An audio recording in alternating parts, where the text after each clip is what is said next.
Today's number 11. That's the percentage increase in Halloween candy prices this year compared to 2024. True story. Last Halloween, I went dressed as a chicken, and I met a girl dressed as an egg, which answered the age-old question, the chicken.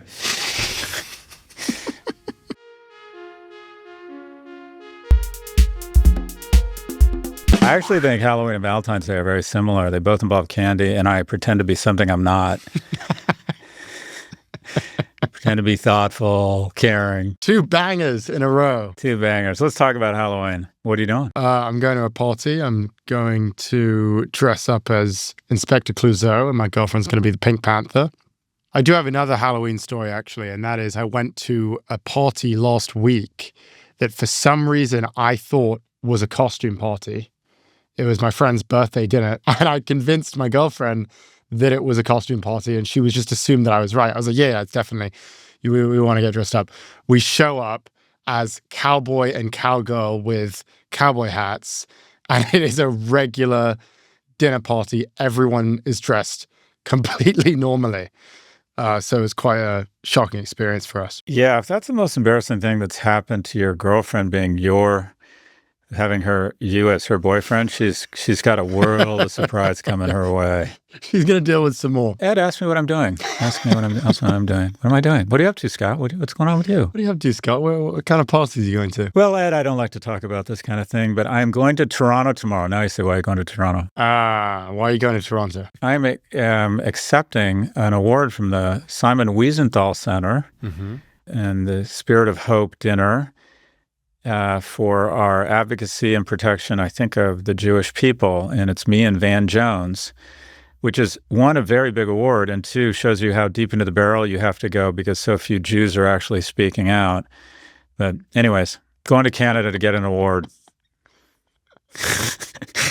This is a very serious topic, Ed. Don't laugh.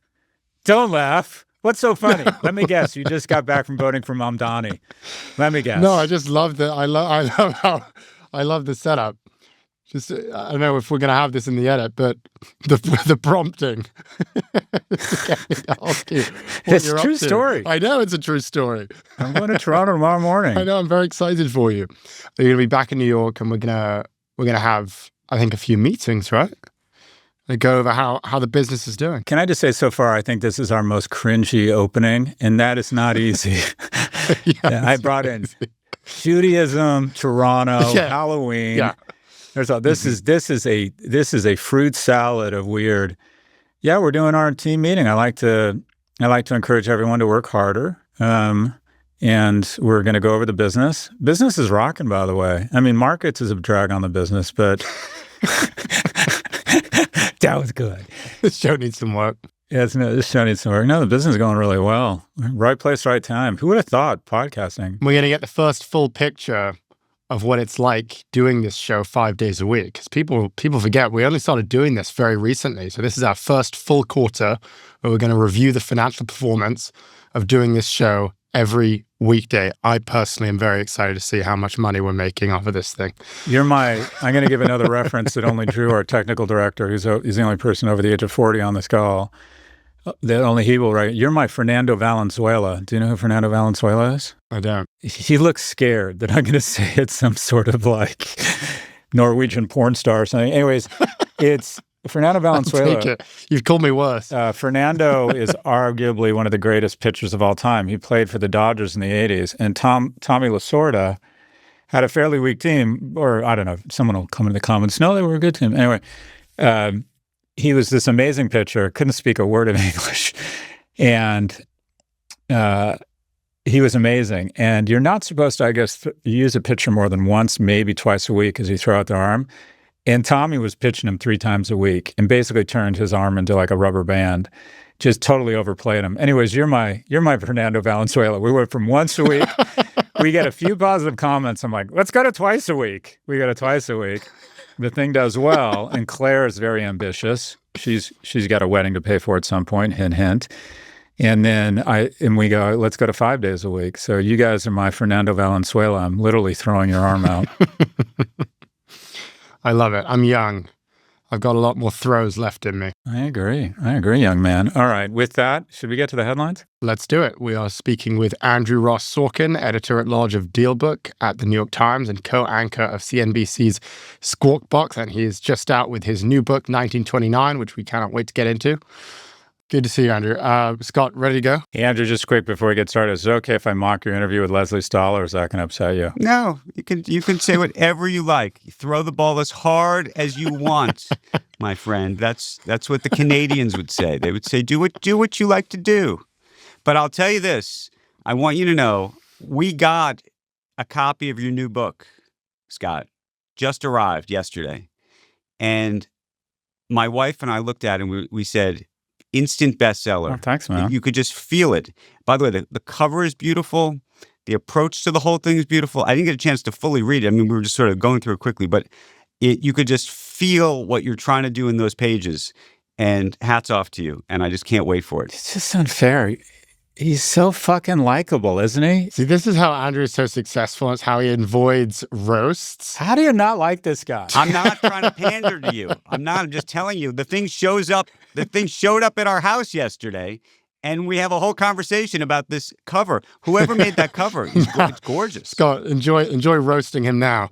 Read him in. Read this wonderful, intelligent man in. This is our conversation with Andrew Ross Sorkin. Andrew, good to have you on the show. It's great to be here. I'm ready for the roast. I can't wait to, but I'm going to start off because we want to get into your book here, 1929, which I'm actually holding right here. You can go buy it now. Currently number 2 on the bestseller list. It is outlining what happened in 1929, the stock market crash, which led to the Great Depression. Let's just start with the basics here, Andrew. What did happen in 1929? Well, I mean, you probably have to go back even before 1929 to get fully there. But, you know, the 1920s, people talk about the go-go 20s and this sort of remarkable period. It was probably one of the most transformational generations of our time from a technological perspective, automobiles, telecommunications, radio. And the other magic ingredient was credit, the opportunity for people to get loans to go buy stuff. And originally it started with buying cars and appliances from, all sorts of different stores and things like that. And then Wall Street caught on and started offering people loans so you could go buy stock. And that was really what changed everything in terms of how stock trading in America became almost like a national pastime. So you had a market that just sort of roared in the craziest way. From beginning of 1928 to September 1929, it was up 90%. And this was like free money for most people. And then, of course, the crash happens. And it wasn't just that the market crashed. It's that everybody was so levered that they were literally selling their homes, mortgaging their houses. And that's what really took the confidence, almost generationally scarring a whole group of people, and was the first domino in a series of dominoes that then led to the Great Depression. And it wasn't preordained. There was a lot of things that happened in Washington. And I think when you get into the story of who these people were and what they were doing and their motives and their incentives and everything else, you can really see how those dominoes fell. There have been a lot of stock market crashes throughout history, throughout American history. Why did you choose this one? Why was 1929 in particular so significant? So many people would come up to me after I wrote Too Big to Fail and say, well, how does 2008 financial crisis compared to 1929? The truth is I didn't know. I'd read a lot about the period, but I'd never gotten inside the story, the characters, who they were. I loved books like Barbarians at the Gate and Den of Thieves and, books that Eric Larson had written where you felt like you were in the room with these people. And I thought, could I go do that? Well, one of the things I really appreciate about the book is that you bring some of the characters that we don't hear about or aren't on the tip of our tongues to life. Talk to us about your favorite 1 or 2 characters that you researched and if there's sort of a modern day analog. Oh, goodness. So my 2 favorite characters, the reason I think I wrote this book and the reason I think the moment I knew I could even write the book was when I really got to understand a guy named Charles Mitchell. They called him Sunshine Charlie. And Charles Mitchell ran a bank called National City, becomes Citigroup. By the way, lives, if you know New York City, lives in what is now the French consulate on Fifth Avenue between 74th and 75th Street. That was his home. And he was the guy who really created this idea of lending people money to buy stock. He used to say that stock should be sold the way neckties are sold, that there shouldn't be mystery around stock. He believed in this idea of democratizing finance. That was a big theme for him in terms of what he thought would power America, getting the masses, the ordinary investor, involved in the capitalistic system. Charlie Mitchell, in his time, was like the Jamie Dimon of his time. I mean, he was on the cover of magazines. This was really the first time CEOs of big banks were showing up on the cover of magazines. I mean, before this was Babe Ruth and Charles Lindbergh and, actors and actresses. All of a sudden, these bankers are on the cover of magazines as like cover stars. And so maybe he was like Jamie.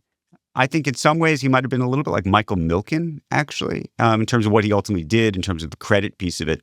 And then on the other end of the story is a guy named Carter Glass, who I think a lot more people know because they know about Glass-Steagall. This is the bill that broke up the banks in 1933. Carter Glass was like Elizabeth Warren. He was the Elizabeth Warren of his time. He was actually from the South. He was a senator in Virginia. And he was really, frankly, he was a racist Elizabeth Warren. And he was screaming from the rooftops about this thing called Mitchellism and how he believed that Charlie Mitchell and Wall Street were going to upend America because of this sort of rampant speculation that needed to be tamped down. And I think once I understood that there was this fight, this battle between these two powerful individuals, I thought, okay, from a character story perspective, that can really be the driving spine of how this goes. I mean, some of the things that people may not know, that I didn't know until I read your book, was the 1929 or the Great Depression or the crash. It wasn't as much of a crash as it was a slow bleed, right? It kind of played out over 3 years. It wasn't like Black Friday or one day. At one point they thought it was done and over, but it just kept hemorrhaging. And by the time we were in, I think, 32, the market had lost 90% of its value. But it was kind of a slow moving train wreck, right? It was such a slow-moving train wreck. I mean, I think a lot of people have this impression that there was like one great crash. People talk about like Black Thursday. Sometimes people talk about Black Tuesday. Well, guess what? There was a Black Thursday. Yeah. There was a Black Monday. There was a Black Tuesday. Interestingly, at the end, so from October to November 13th of 1929, stock market was down about 49%. But by the end of 1929, the stock market was only down 17%. In fact, the New York Times used to keep a list of the most important stories of the year that they published at the end of the year. The crash was not on it. So it had this psychologically scarring effect on some Americans who had basically been just taken out because they had borrowed so much money. And by the way, couldn't benefit when the stocks recovered at all because they were basically on margin to begin with. And then as 1930, 31, 32 go by, there's just a number, as I said, of sort of policy errors. The tariffs, by the way, Smoot-Hawley tariffs, 1930, that created a problem for the country. The Fed, as we mentioned, didn't really do much of anything for the most part. And by the way, you also had Andrew Mellon, who was the Treasury Secretary at the time, working for Hoover, saying that he was a true capitalist. His view was, you make money, great. You lose money, great. Didn't care. And so they almost were like not really looking at the problem. Hoover used to talk about it as a psychological problem, and that the stock market was divorced from the real economy. But by the time you get to 1932, as you said, the market was down 90%. You had unemployment in this country of 25%. Think about that, 25% of unemployed people. And then all of a sudden you had about 9,000 banks effectively fail. After researching this crash, are you more or less confident that we're on the precipice? So we know the correction is coming, but we don't know if it'll be a soft correction or when it's coming. Are you more or less confident that there will be something resembling, if not a crash, a significant destruction in value in the markets? So I'm more convinced that there'll be a destruction of value in the markets, but probably more akin to something like 1999 than 1929. Because the other thing to remember is back in 1929, there was no SEC, there were no bank capital requirements, there was no Bank Act. There was nothing. Insider trading, the ability to truly manipulate things was what happened every single day. I like to believe that we've learned from that moment. And so that if we do have another crash, if you will, that it is not as deep and not as sustained. What I think I don't know about today is I think it's harder to fully understand where all the leverage is today than we used to know. After 2008, so much of the loan market in this country moved to private credit. We don't really know all the disclosures about that. Some of that's connected into the insurance industry now. So there's a lot of sort of questions that I have. And I also think this AI boom, which is sort of the euphoria. I mean, it's back then RCA was the NVIDIA of its day. Now it's NVIDIA. How much of that whole boom is being powered by leverage? So not to say that you look at, Meta and Google and all the big tech companies are obviously throwing a lot of their own cash at this problem, but also they're taking on some debt, but they're also now partnering with all sorts of private credit funds and doing all sorts of other things. And we're not just talking about the data centers themselves. We're talking about, the energy companies that are providing electricity and the construction and real estate. There's all sorts of other component parts of this ecosystem that are being powered by leverage. Yeah, and if OpenAI is going to spend $1 trillion over the next 5 years and they need $900 billion to come up with, they can only borrow. That's one of the things we've been talking about on the podcast. Well, you guys have been talking about all these circular deals, right? These sort of round-trip transactions. That's just another sign to me of a sort of euphoric moment where there's not really an ROI. There's sort of a religion about where this is all headed directionally. And by the way, they're probably right directionally about where our whole world is headed, kind of like the internet. But some of the spending is indiscriminate. Right. It feels as though we're going to enter the leverage phase, where we're on the precipice of that phase. Just when you look through the circumstances of the time, 1929, and you really paint this picture in the book, this is coming off of an incredibly prosperous time, post-industrial, Gilded Age, all of these wealthy billionaires who, as you say, are not just rich people, but influencers. They're now on the covers of magazines. They're on Forbes and Time. You also talk about the tariffs, the fact that tariffs were an important issue that were being debated.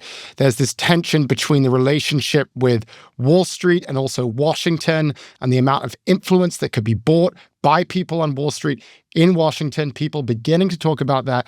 What is so striking about the book, and that I think is so resonant for so many people, is the extent to which it is a mirror of today. I mean, all of the characters, all of the conversations, you can pretty much draw a direct link to what is happening in America right now. I'd love for you to just say a little bit more about that, how it was such a similar time, and all of the connections that you feel you made when writing this book. I try not to be prescriptive in the book because when I started this book, I thought I was really just trying to write a story about a particular moment in time.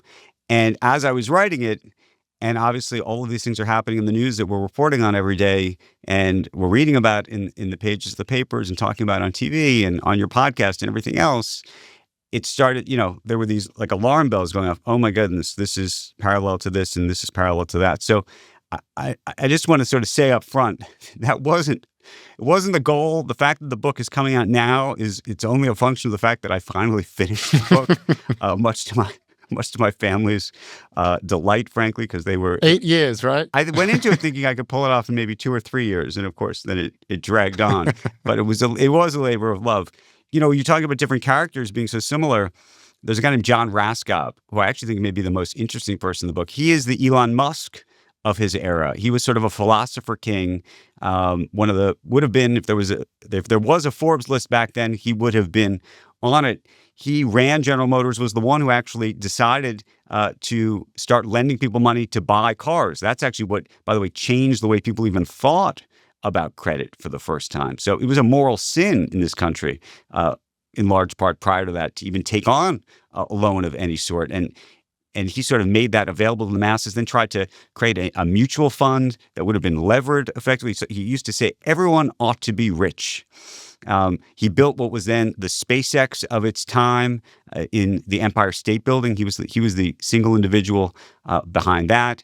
At one point, he, by the way, gets into politics. He actually had been a Republican, switches to be a Democrat in this case to try to take on Hoover, working with Al Smith, loses. By the way, then spends a lot of his money paying off journalists. And, if he owned Twitter, oh my goodness, really trying to undermine the reputation of Hoover secretly for years. In fact, I would argue Hoover's reputation, even to this day, was damaged by this guy, John Raskob. And then John Raskob very cleverly came up with an idea that actually, I would argue, changed America in a large way, which is today we work only 5 days a week.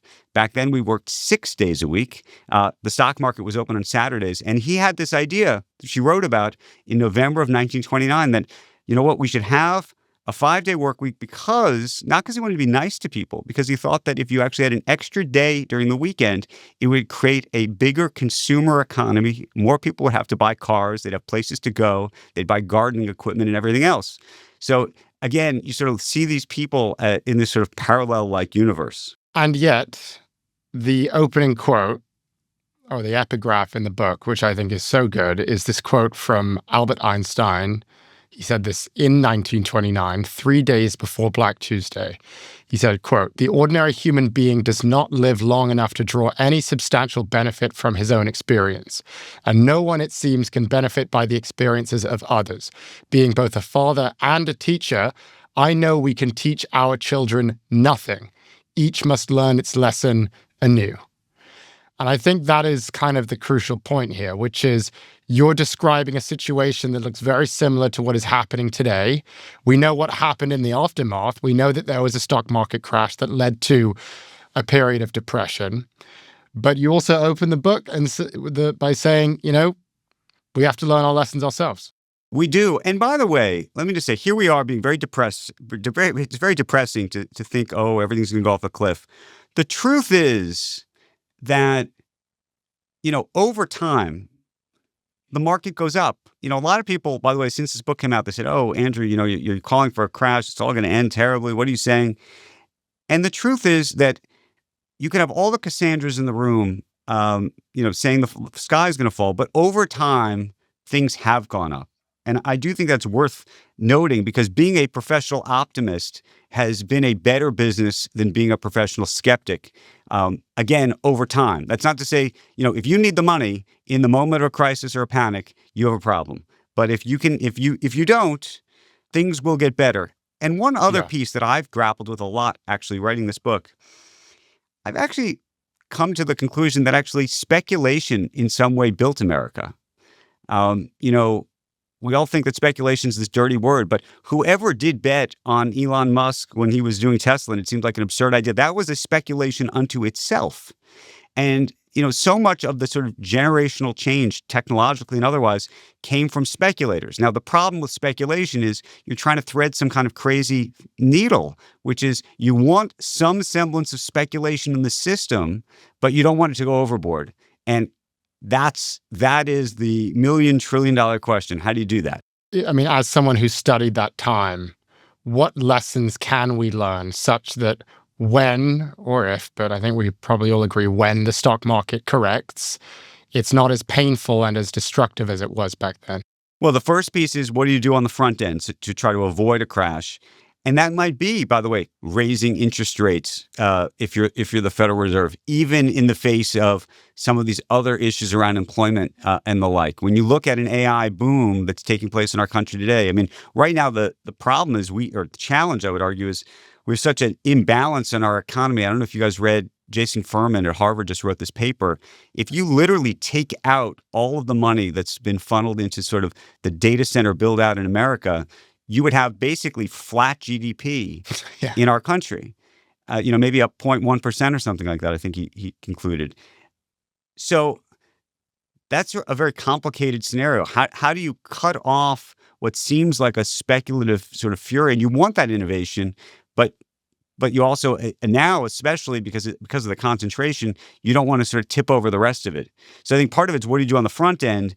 And then on the back end, what do you do, and the answer typically is you flood the system with money, as politically unpopular as that is. That's going to become increasingly more complicated because of our fiscal imbalances. which is to say back in 1929, for better or worse, we had a budget surplus. This country hardly had any debt.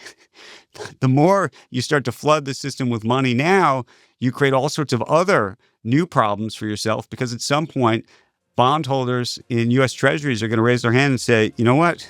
We don't really like this that much. We're happy to lend you money, but you're going to have to pay us a lot more for that risk. We'll be right back after the break. If you liked what you heard, hit follow and subscribe to our YouTube channel for more.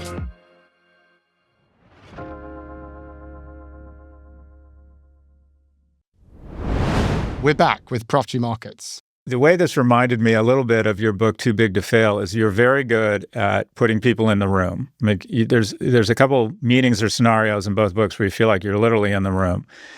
And what I would ask you to do is put us, if someone said, put me in the room in October of 2025, like you see the markets every day. You're literally someone who's taking the blood pressure and taking the pulse of the markets every day. You see it, and you've been doing this a while. If you tried to remove yourself from this age and objectively look at what's going on, and you wanted to put someone in the room, the markets, today, how would you describe it? Okay, so if I could write about today, what I would want to do is try to recreate the scenes where Sam Altman is putting together the transaction, not with Jensen Huang, but actually maybe with Lisa Su, who runs AMD. Because you would see both of them either on a phone call or probably on a Zoom, maybe in a room together. I don't know the specifics of how it all happened, but I think you'd get to see the conversation. You'd get to understand the motivations that Sam desperately wants this build out, feels like he really needs to buy all of this compute. You have Lisa Su at AMD desperate to get into this sort of chip game, which she's losing to NVIDIA. And so her motivations are, I need to get into this.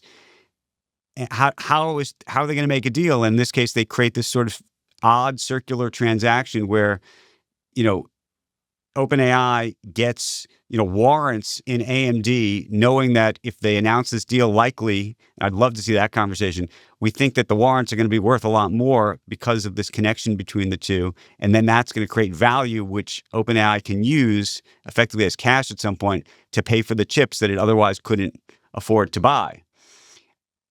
I would want to see that conversation. And then I would want to see some conversation after it where, Sam is briefing, President Trump and Scott Bessent on it. And then maybe the breakfast that Scott Bessent has with, Powell, once a week they have lunch together or breakfast together. So, I would be trying to tell those stories as a way of sort of bringing you inside of today's economy and trying to understand, how much anxiety all of these individuals really have or don't have in these moments. Those circular deals, that would be an interesting room. I'm curious, and obviously my political leanings are going to come out here. I'd love to be in the room where he's basically saying to Mark Zuckerberg or Sam Altman, or give me $100 million and I will pass AI legislation that lets you molest every piece of IP out there. It strikes me that this age, and I'm putting forward a thesis that what will mark this age economically is this orgy of corruption and flat out grift. Your thoughts, Andrew? Look, I think that there, unfortunately, is a lot of grift in this moment. And by the way, maybe that grift will ultimately look like the kind of grift that we had in 1929, but just in a different form, right? I think that's possible. Was it on this scale or was it worse? And I ask that sincerely. Was it on the same level as this or worse, better? Well, so in the stock market itself back then, you literally had all sorts of like demonstrable insider trading and manipulation going on, where literally the specialist on the floor was oftentimes organizing what was called an operation, a pool operation, where they effectively were almost like actors, where one person would say, "I'm up for I'm buying a 120, then 140," but they all knew exactly, they were all in it together. That is happening today in crypto. That's happening in the meme stock arena. I told a story on 60 Minutes about this, and it's such a wild situation for me personally.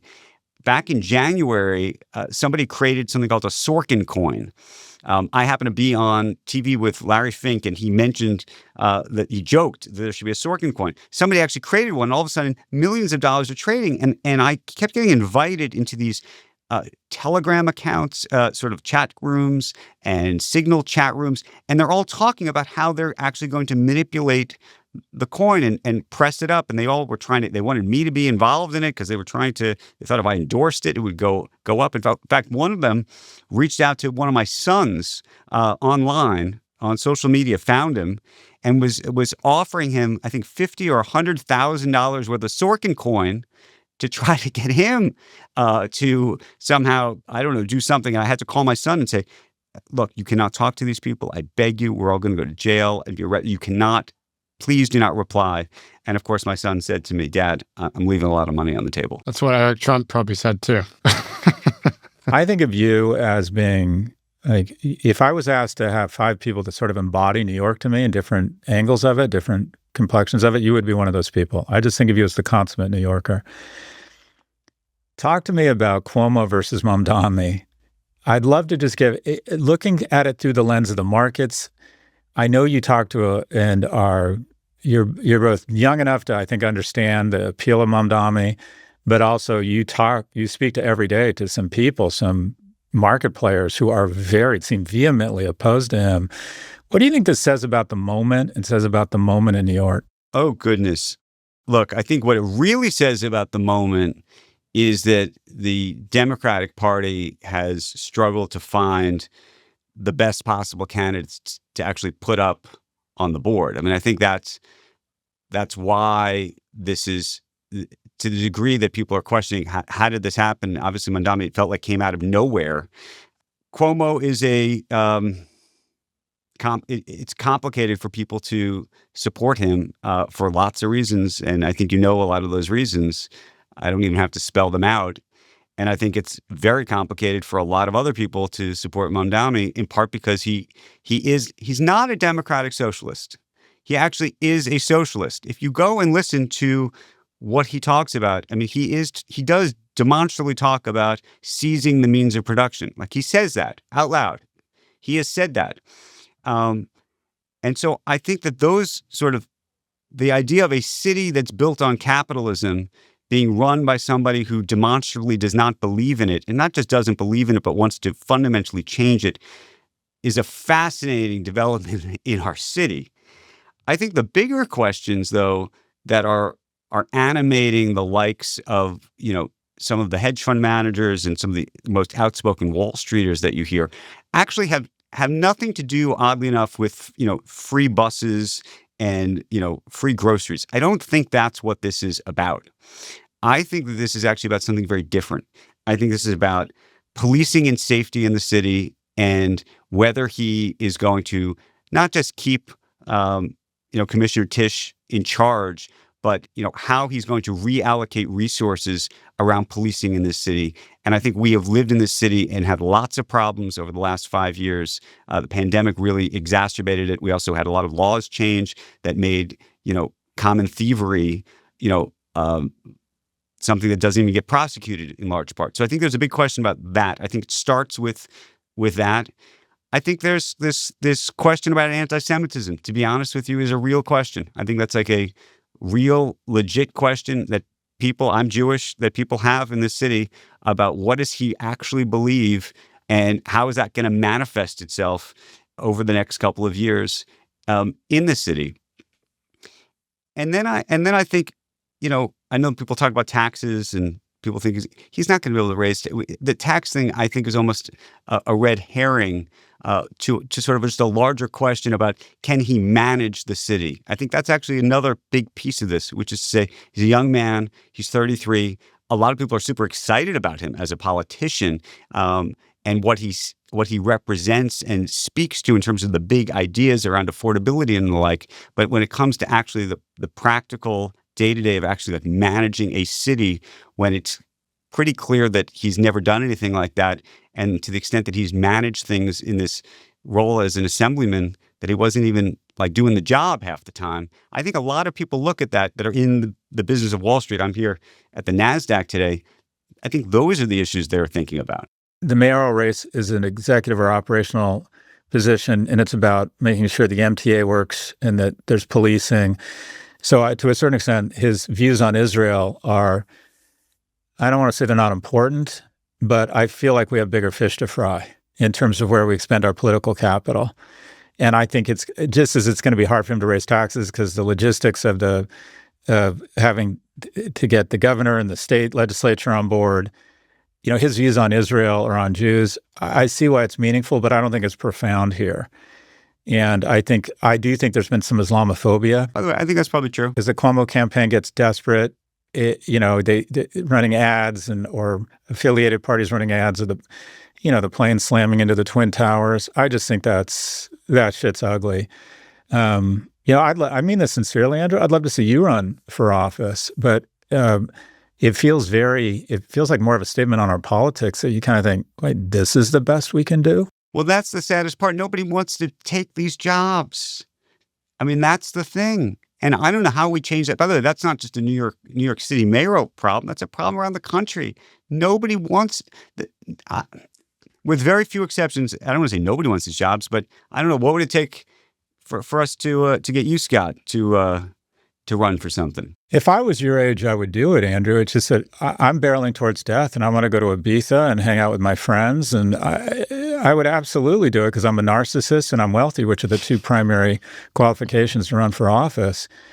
But no, I think a guy your age, I'm hoping Ed someday decides to get involved in public service. Ed, you want to run? You want to get dragged through the mud, Ed? You don't want to get dragged through the mud every day and have people on TikTok saying this crazy stuff. I want to make the money first. But you're right. Your point is, unless we stop these, on the left, purity tests, and unless on the right, they stop being, in my opinion, just so fucking crazy and coarse and cruel, who the hell's going to, who with any options and has a nice life and isn't a total megalomaniac is going to want to do this shit?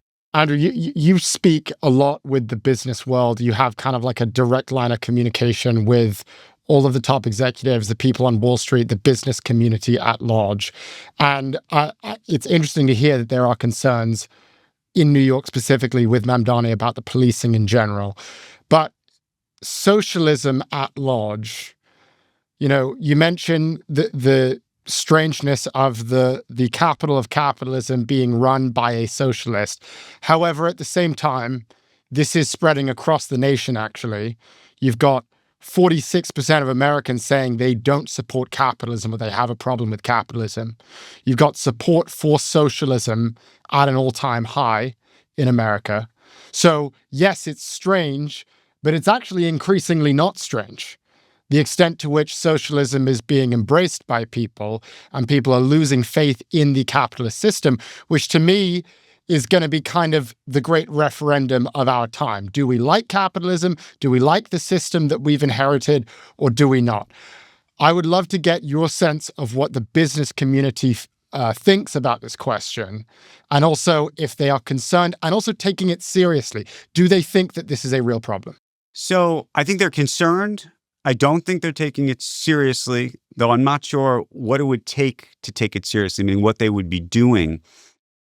And what's so unique, by the way, in this city in particular, and I recognize the polls suggest otherwise in terms of just the view about socialism.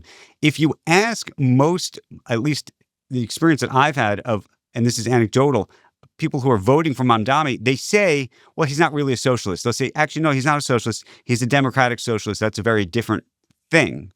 So I don't think they actually think that their way of life is going to fundamentally change, in part because they don't think he can actually change it given, the roles, responsibilities, and powers that a mayor has. But I do think there is this larger question about capitalism versus socialism, in the same way that I think there's this question, I think this actually came out of 2008 and the financial crisis, a complete and utter rethinking about experts, expertise, institutions, all of that sort of was put up in the air as a question. And by the way, I think that's almost a straight line to President Trump winning in 2016. I think those questions were raised again, by the way, in the context of the pandemic. And so, it's one thing to scream from the rooftop and say, guys, look at history. Capitalism is the thing that actually works. Socialism is the thing that actually doesn't work, because they look at you and they say, I don't believe you, or I don't care because I'm trying to find, I believe in my own truth. We'll be right back. And for even more markets content, sign up for our newsletter at profgmarkets.com/subscribe.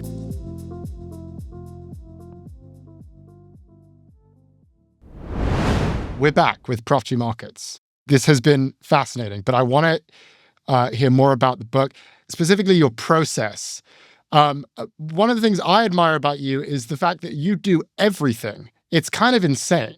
I mean, you're the anchor on CNBC. You started DealBook at the New York Times. You're writing for DealBook. You're doing all of these different things, and you're writing books. By the way, not to mention the shows, the fact that you wrote and produced Billions. What was your process? Like, I know that you went to the libraries and you were, filing through all these documents. Like, tell us about what it took to actually write this book while juggling an extremely demanding career. So the truth is, I did think I was going to be able to do this in 2 or 3 years. Obviously, I couldn't do that. And part of it was I did have, these other responsibilities that I needed to make sure that I was attending to every single day. I would do this on weekends. I would do it on nights. I would do it in between things. For the first couple of years, I was researching like crazy, just trying to find lots of different material. There were some stumbling blocks along the way. Then, by the way, the pandemic happened. And actually, at one point, I thought the pandemic might go on for a very long time. I didn't even know what I was going to do. You couldn't even get inside some of these libraries around the country. I actually almost created like a black market. I would call up along with a researcher that I was working with at the time, we would call up archivists, ask them what students were allowed in libraries, because certain students who had like a dissertation due or a thesis due were allowed in. And I would pay those students, I'd find them and pay them to go through boxes for me. So I'd say, box 152, I need you to actually, with your iPhone, take a picture of every single page and send it to me. Now, in the end, I went back to actually most of those libraries afterwards because I did feel the sort of the tactileness of seeing it. But it was really like a mystery. It was like putting a puzzle together in a way of trying to find all the material and also to think through these different characters to figure out what were their motivations and what was the chip on the shoulder? What was the hole that these people were trying to fill? Because I always think, and you guys actually talk about this, I think what drives a lot of people, especially at the top, is some semblance of insecurity, actually. And so trying to understand what that insecurity even is so that when you actually see them making decisions, even when you think the decisions are completely irrational or make no sense or the wrong decisions or immoral, you say to yourself, but I remember reading earlier in the book about what was happening with this guy as a kid or as a this or that. And all of a sudden it makes it at least relatable or understandable so you can appreciate why these things are happening. Why are you so industrious? This is kind of a broad question. But why are you so ambitious? Yeah, no, seriously. Because I have a hole that I'm trying to fill. Right? Fair enough. But can you, I would like to hear, like, just going inside the mind of Andrew Ross Sorkin. You are this superstar and you're reaching out to, imagine being a college student, you get a DM from Andrew Ross Sorkin asking for a photo. What drives you? I was driven to write this book because of my own curiosity about the topic. But, I think part of it was, could I do it? Like, I honestly think part of this, I think actually a lot of the things that I do is like trying to prove to myself that I'm capable. Like, could I pull it off? When I wrote Too Big to Fail in 2008 and 2009, it was like lightning in a bottle. And I think if you know me well enough, you know that I sort of have thought for a long time like that. Maybe that was just like a lucky thing. And I don't know, maybe I got the timing right and the this and the that. And so I think, to some degree, I think for me, I'm always trying to push myself to see, well, could I do it again? Was it luck? Was it not luck? I think I probably have the same insecurities, frankly, that a lot of that I think most people have to some degree. And so I think, I hate to say it, but I think that probably drives me more than it should. I think what we've learned about you as well is that you are an incredibly good storyteller. I mean, for those who read the book, it's kind of, I said it should be a movie because it's kind of insane how much it feels like you're watching a movie. I mean, the same could be said about like Harry Potter as an example. You read the page and it's like you can see everything that's happening in front of you. And so that is really the remarkable thing about this book. I just would love to hear, we want to tell great stories on this show. It's an incredible skill. We think it's one of the most important skills in the age of AI. What is your advice for how to tell a great story, and how did you get so good at storytelling? Thank you. I don't know if I'm a great storyteller. I think I love the story of people more than anything else. I mean, it's interesting because people have written about 1929 and have done very well writing about 1929, but they typically write in the context of economics and cycles and systems. And I'm fascinated by people because I ultimately believe people make decisions, good and bad, that ultimately impact and create those economic cycles and systems. And so I'm always looking to tell the story through those people.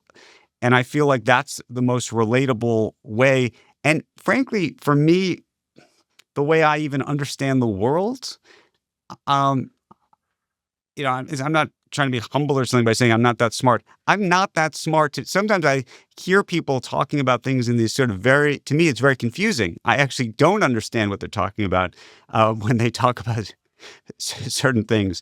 But when you tell me the story through a person and the way they were feeling and then why they were doing what they're doing and then connect it to the economic cycles and systems and all of those things, then for some reason I get it. And so I find myself writing that way. I think that's the way we try to talk about markets on this show too, which I think there's a void in the market, which is like, it's all people running society. So if you understand the people, then you'll start to understand why things are happening and the reason that things unfolded the way they did.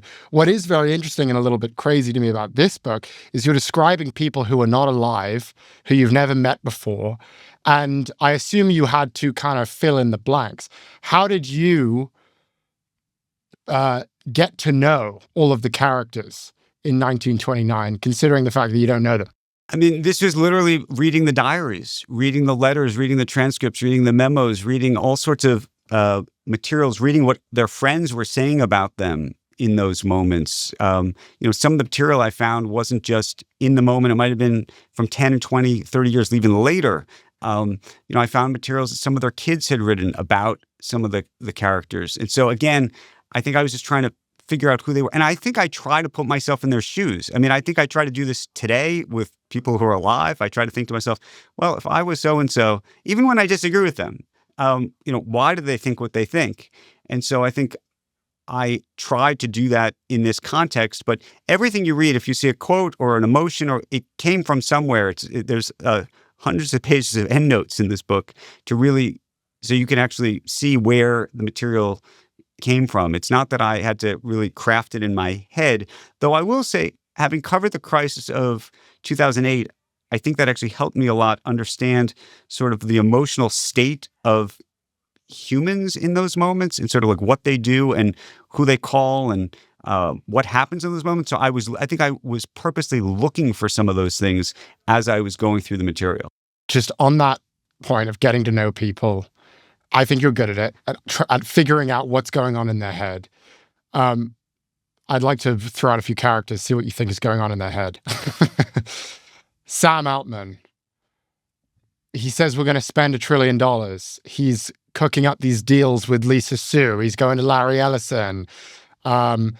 Everyone's saying it's a bubble. Many people are calling him Scam Altman. What do you think is going through his head right now when he comes out with these deals that a lot of people believe are dangerous, that he's playing with fire? Do you think he recognizes that? Do you think he ignores it and believes that we just have to build AI no matter the cost? What do you think is going on in his head? I don't want to speak for Sam. I've known Sam for a while. I think, and I've covered, a lot of what they've done over these past years.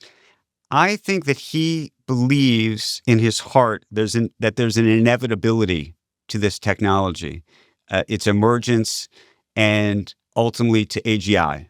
That he believes that there is a straight line to that, and that whether he does it or somebody else does it, that's the end state. And so as a result, I think he's thinking, I want to be the one who gets there first. And while I do believe he's concerned to some degree about the implications of these things in terms of safety and the like, and the implications on our society, I think because of that sort of sense of inevitability that he is convinced of, if you believe that too, these other issues oddly do sort of fall to the wayside. If you were going to start a media company from scratch right now, what would it look like? Maybe it would be a combination of what you're doing mixed with what Alex Cooper's doing. No joke. And by the way, I admire what the TBPN guys are doing. I mean, I think you'd be sort of a combination of sort of podcast meets video, probably meets product and selling certain types of products.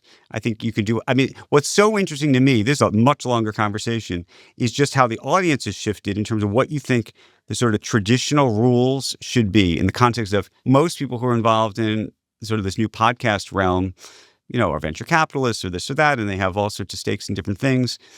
And for whatever reason, the audience, I think, doesn't care. So maybe the world has changed. I don't know. But I think those are some real questions. But I think once you crack that, then I think the whole thing opens up into doing all sorts of interesting things. I was asking this when you're on, and I think people, anyone who knows you're a pretty soulful guy. Any thoughts for a guy like Ed, who doesn't have kids or a wife yet, on your learnings as a dad and a husband? Be straight with me. I'll be totally straight with you. First of all, and I think Scott said this, I think professionally when you're young, before you have kids, do everything. Do everything you possibly can do. Because I do think one of the great conundrums and challenges of being a dad and being a father and having a professional life is the complication of trying to do both well. And it's hard.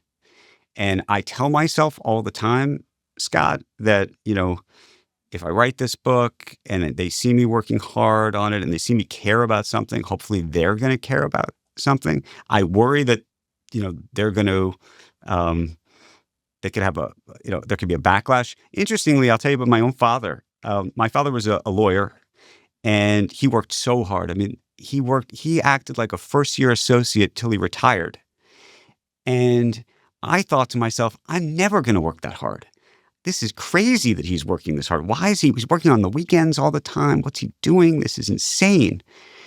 And yet here I am. And what I realized, I do think is true. I think if you love something, and I'm so blessed to have found something I love, I'm praying that if they see me love something as much as I do, and as much as I love them, not to say that I love them more, I mean, I love them more, and I hope they know that, but that they will hopefully be able to find a passion or understand that you could find something that you could love to do that much. Again, these are all things I tell myself, and whether we'll know in 20 or 30 years when I get, the bill from the psychiatrist for the kids. So you tell me. We're going to be billing you. Any marriage advice? Find somebody who you could talk to forever. That's the thing. For me, with my wife, I could talk to her forever. We never get sick of each other. It's the craziest thing. When I first met her, I was actually scared to date her because I felt like I'd known her so long. It was like a weird connection thing. I was like, this feels weird to me. So yeah, if you can find that, that's a pretty special thing. Andrew Ross Sorkin is a financial columnist for the New York Times and the editor-at-large of DealBook. He is also co-anchor of Squawk, CNBC's signature morning program. His latest book, 1929, Inside the Greatest Crash in Wall Street History and How It Shattered a Nation, is available now. Andrew, this was fantastic, as always. This was a lot of fun. Thank you, gentlemen. Really appreciate it. You guys do such a great job. Thanks, brother.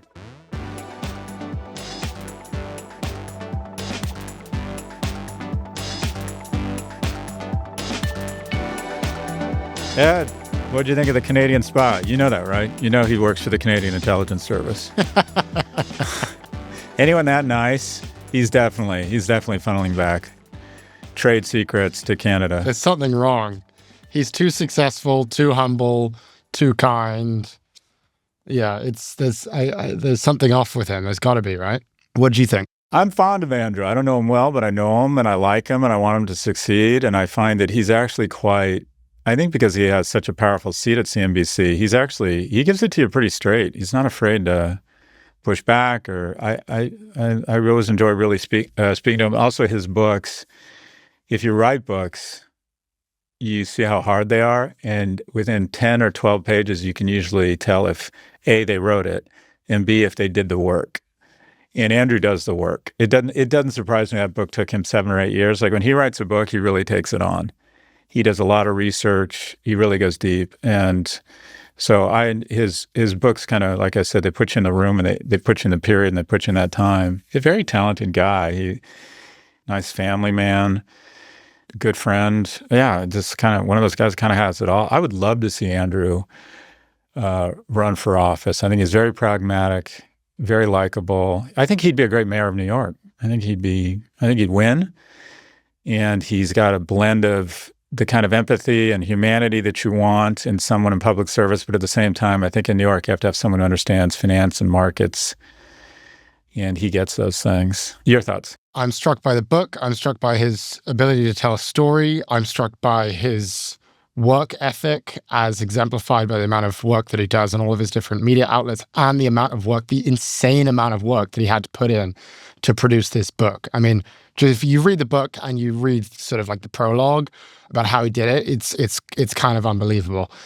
The thing that I am most impressed by with Andrew, I think, is his humility and his kindness. And I know that sounds kind of mushy and whatever, but I really am. And, you know, when we had him on the show for the first time, I've been a fan of his for a long time. And I reached out to him to get coffee and chat. And get a job. Is that what you're telling me? Wait, hold on. No. Just by accident, you decided to have coffee with another financial media personality. Yeah, I do. Yeah, yeah. You wanted him to mentor you. Yeah, that's right. That's right. Memo to self. Interviewing with competitors. Okay, great. Sorry, go ahead. Well, it doesn't matter what I thought. The most important thing, he doesn't need to meet with me. I'm like a pipsqueak compared to him. He doesn't really get much out of it. But he was so willing, so interested, so kind, met with me for a long time, was very honest about the struggles that he's had in his career, what he thinks he's good at, what he thinks he's not good at. A level of humility coming from a person who is so successful is just always striking. I mean, the way he kind of was telling me, here's what I think I got wrong. By the way, I think this is what a lot of people appreciate about you.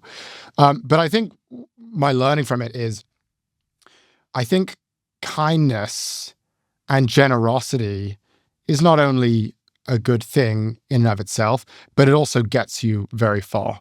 And when you talk to anyone about Andrew Ross Sorkin, when you ask anyone about, what he's like, the kind of man he is, everyone's review, it's a glowing review of how kind he is as a person. And I do believe that it is not all of his success. I think it's a big piece of his success. It's why people want to work with him. People want to have him on their show. People want to represent him. I think he is a really good example of what kindness can do for your career and the way it can actually be quite powerful in terms of your career ambitions. I think there is a lesson there, and we've said this a couple times on the show, that there's a cartoon of very successful people that they're Monty Burns, that in order to be that successful, you have to crawl over people. And I think, unfortunately, that's a common theme among the far left. And I think where the right has gotten it right is they celebrate success, whereas I think sometimes on the far left, we're suspicious of it. And what I have found is that exceptionally successful people, generally speaking, over-index on kindness. They're generally good people because one of the keys to success is being put in a room of opportunities when you're not physically in that room. And the way you get there is through kindness and doing things for people where there doesn't appear to be any expectation of reciprocal benefit, and you just kind of memo to self, I'd really like to do this person a solid someday. Yeah, I think there are different ways to do it. I mean, I think you can find examples of very successful assholes, one of which would be Trump, another of which would be Elon Musk. But I think, to your point, there are several different ways to be successful. And I think there is an image that is being projected that if you want to be rich, if you want to be influential, you got to be an asshole to people, you got to steamroll over people. And that actually is not true. And there are many examples, as you say, of people who actually got to where they are because they formed connections and friendships. They were generous. They did people favors. And it all comes back to them in the form of career karma, let's say. Yeah, I can't help be triggered by whenever you mention Donald Trump and Elon Musk. You also have to define what success is. You're talking about one person. Yeah, it's true too. Those guys are not happy. Sleeps with a loaded gun next to his bed, is radically addicted to ketamine, and is in custody fights with 2 different women over custody of a child that he has not seen. I would not describe that as success. And Donald Trump's wife wants nothing to do with him. The East Wing used to be the First Lady's residence, and they quickly figured out she doesn't need it. Have you ever? I mean, literally, has anyone heard from the First Lady? She wants nothing to do with her husband, nothing to do with him, and he's raising a bunch of nepo kids who, anyways, different. You're more successful than either of those people, Ed. All right, let's move on. Clip it. Clip it. Clip it. Thank you for listening to Prof G Markets from Prof G Media. If you liked what you heard, give us a follow and join us for a fresh take on markets on Monday.